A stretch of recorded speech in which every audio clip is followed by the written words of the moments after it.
एकादशी वो शुभ तिथि है जो आत्मा को शुद्ध करती है और आषाढ़ मास की शुक्ल पक्ष की एकादशी वो दिन जब स्वयं भगवान विष्णु शेषनाग के शैया पर योग निद्रा में चले जाते हैं, यानी कि वो सो जाते हैं। इसे कहते हैं देवशयानी एकादशी या आषाढ़ी एकादशी। इस दिन से चतुर्थ मास का शुभारंभ होता है। भक्तों की आस्था, वारकरी संतों की पदयात्रा और पंढरपुर में उमड़ती हुई श्रद्धा सब कुछ मिलकर बना देता है एक अद्वितीय आध्यात्मिक पर्व। भविष्य पुराण में वर्णन मिलता है जब युधिष्ठिर को भगवान श्री कृष्ण बताते हैं कि इस दिन से देवताओं की रात्र आरंभ होती है।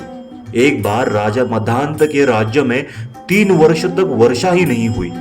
तब महर्षि अंगिरा ने उन्हें ये व्रत करने की एक योजना दी, यानी कि देवशयानी एकादशी का व्रत। राजा ने पूरे भाव से व्रत किया और भगवान विष्णु की कृपा से धरती पर वर्षा हुई। इसीलिए इस दिन व्रत रखना, उपवास करना और विष्णु लक्ष्मी की पूजा करना विशेष फलदायी माना जाता है। मैंने यहाँ पे कहा चतुर्थ मास। चतुर्थ मास क्या है ये समझता है। शास्त्रों में कहा गया है देवताओं का एक दिन मनुष्य के 365 दिन के बराबर होता है। जब सूर्य कर्क राशि में प्रवेश करता है तब उत्तरायण समाप्त होता है और दक्षिणायन की शुरुआत होती है, यानी कि देवताओं की रात्र प्रारंभ होती है। और आषाढ़ शुक्ल एकादशी को भगवान विष्णु योग निद्रा में लीन हो जाते हैं। 4 महीने तक कार्तिक शुक्ल एकादशी तक वे जागृत नहीं होते। इसीलिए इस काल को कहते हैं चतुर्थ मास, यानी कि 4 महीने का वो पर्व जब भगवान निद्रा में रहते हैं। इन 4 महीनों में ब्रह्मचारी नियम, सात्विकता, उपवास और भक्ति में जीवन जीने का परंपरा बताई जाती है। पंढरपुर की यात्रा और वारकरी संप्रदाय और आषाढ़ी एकादशी का महत्व। महाराष्ट्र की आत्मा है वारकरी संप्रदाय। ये कई लोग हैं जो वारकरी संप्रदाय एक जाति को कहा जाता है। आषाढ़ी एकादशी से कई दिन पहले लाखों वारकरी संत की पदयात्रा शुरू होती है। पुणे, आळंदी, देऊ, पंढरपुर, शेगांव, नाशिक, नांदेड़, मुक्ताईनगर, बहुत अन्य स्थानों से महाराष्ट्र के कई लोग टाल मृदुंग की धुन पर विठोबा नाम गाते हुए पंढरपुर की ओर निकल पाते हैं। इसे कहते हैं दिंडी यात्रा। पैदल चलकर, बारिश में भीगते हुए, अभंग गाते हुए हर कोई ज्ञानोबा, माऊली, तुकाराम बोलता हुआ विठल के दर्शन हेतु चल पड़ता है। यह केवल यात्रा नहीं, ये है जीवन का परम उत्सव। श्री विठल रुक्मिणी मंदिर, पंढरपुर, महाराष्ट्र।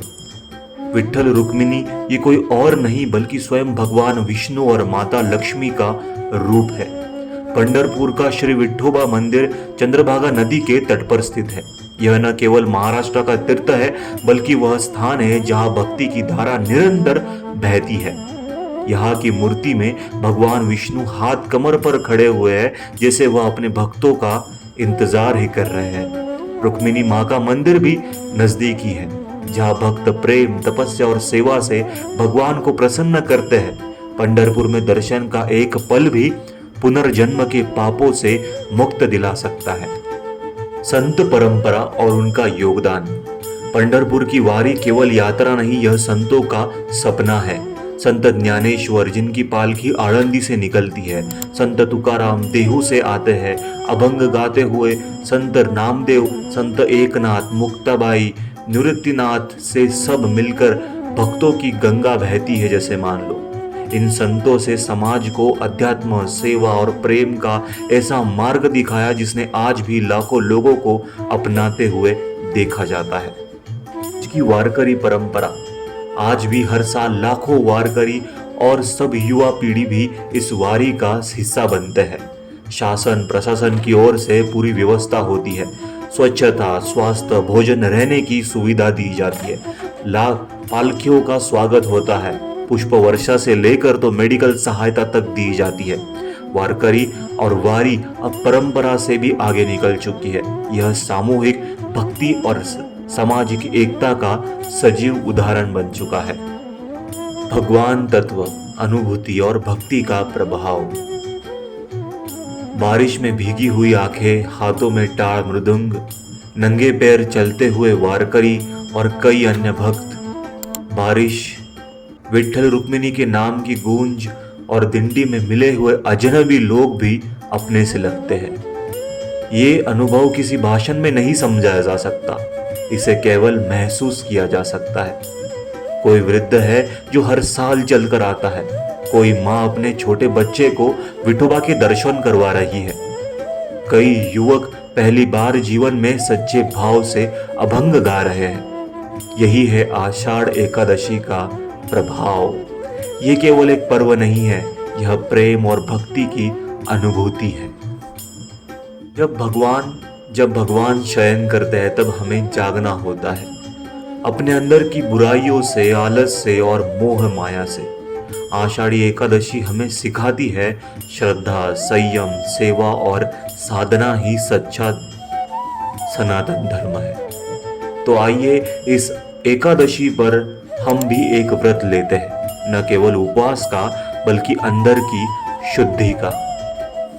विठ्ठल विठ्ठल जय हरे विठ्ठल, माऊली माऊली जय हरि माऊली, जय हरे विठ्ठल।